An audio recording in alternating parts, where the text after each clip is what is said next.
Who do you think beside you has the biggest impact on your future? Most people hear that question and think about their teachers, parents, or bosses, and maybe even the government. But the truth is way simpler and a lot more uncomfortable. Your future will be decided by the 5 people you decide to spend your time with the most. And before you roll your eyes because you've heard that quote 1,000 times, I really want you to think about it. Look at your friend group now. Not who you wish they were, not who you think they could become, but who they are today. And ask yourself one question. If I become exactly like these people over the next 5 years, would I be proud of where I ended up? Because whether you realize it or not, that's exactly what's happening. You become what you repeatedly surround yourself with. You start talking like them, thinking like them, making excuses like them, and seeing the world like them. At first, it's invisible, and then one day you'll wake up and realize you've become them. I learnt this the hard way. When you're young, friendship feels simple, and you hang out with people because you think they're funny. Maybe they're nearby to you, maybe you sit next to them in class, or you've known them for a long time. You don't think about their influence, their direction, or where the road leads. You're just having fun. But life is weird, because the people around you are quietly setting the standard for what you think is normal. If everybody around you skips class, skipping class feels normal, and if everybody around you complains, complaining feels normal.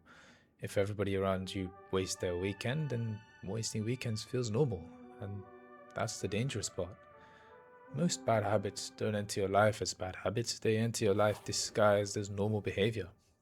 That's why most people stay stuck for years without realizing this. Nobody wakes up one day and says, I want to waste my potential. Nobody says, I want to become average. It just happens slowly. One conversation, one habit, one influence at a time. You become the environment that you're planted in. Think about this. Imagine you're trying to get in shape. You're motivated, you have goals, and you want to change. But every time you tell your friends, they laugh at you. They tell you, relax. They tell you that one workout won't matter, that you can skip today.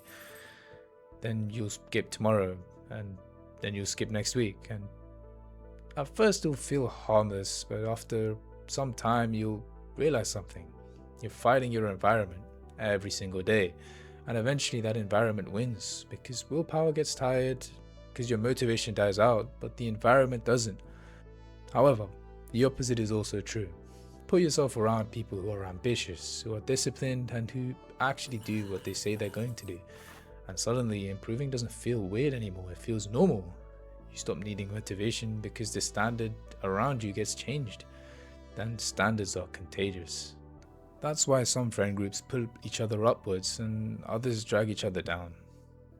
The scary thing is that most people never notice it's happening. They think their friends won't affect them. They think they're immune. They think, I can hang around negativity without becoming negative. I can hang around laziness without being lazy. No, you are not that special. Nobody is. Human beings adapt, and it's what we're built to do. Put a person in a room full of smokers long enough, and eventually smoking stops looking strange.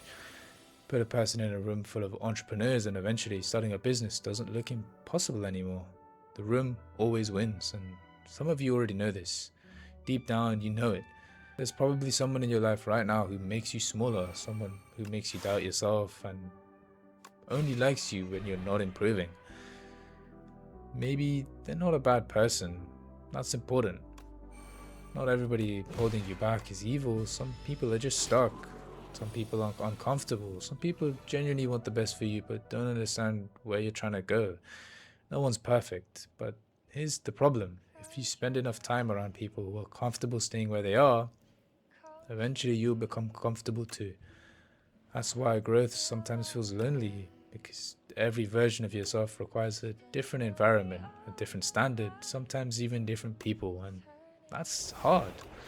Nobody talks about that part. Everyone talks about self-improvement. Nobody talks about the fact that sometimes improving means outgrowing things, outgrowing conversations, habits, environments, and yeah, sometimes outgrowing friendships. That doesn't mean you hate them. It doesn't mean you're better than them. It just means you're walking in a different direction. You can't spend your whole life slowing down so nobody else feels left behind. Here's something I wish someone told me earlier. Pay attention to how people react when you have good news. Seriously, just watch them, because success reveals people. When you tell someone about a new opportunity, a new goal, a new achievement, do they get excited? Do they encourage you? Or do they immediately joke about it? Dismiss it, change your subject. Real friends don't compete with your future, they contribute to it. The right people make you feel bigger, not smaller, and if you're lucky enough to find even one person like that, protect that relationship, because they're rare, really rare. And most people spend years looking for friends who genuinely want to see them win. People who clap when you succeed, who tell you the truth when you're messing up, and who push you when you're getting lazy. People who remind you who you can become when even you've forgotten. That's the kind of person that can change your life. Not because they hand you success, but because they raise your standards, and your standards will determine your future. And now we arrive at the question I want to leave you with. Look at the people you spend the most time around. If you became exactly like them, would you be terrified or excited? Because the future version of you is already being built by every conversation, every weekend, every influence, and every person you interact with. Choose carefully. Your future isn't determined by what you do, it's determined by who you're becoming. And who you're becoming depends heavily on who you're standing next to.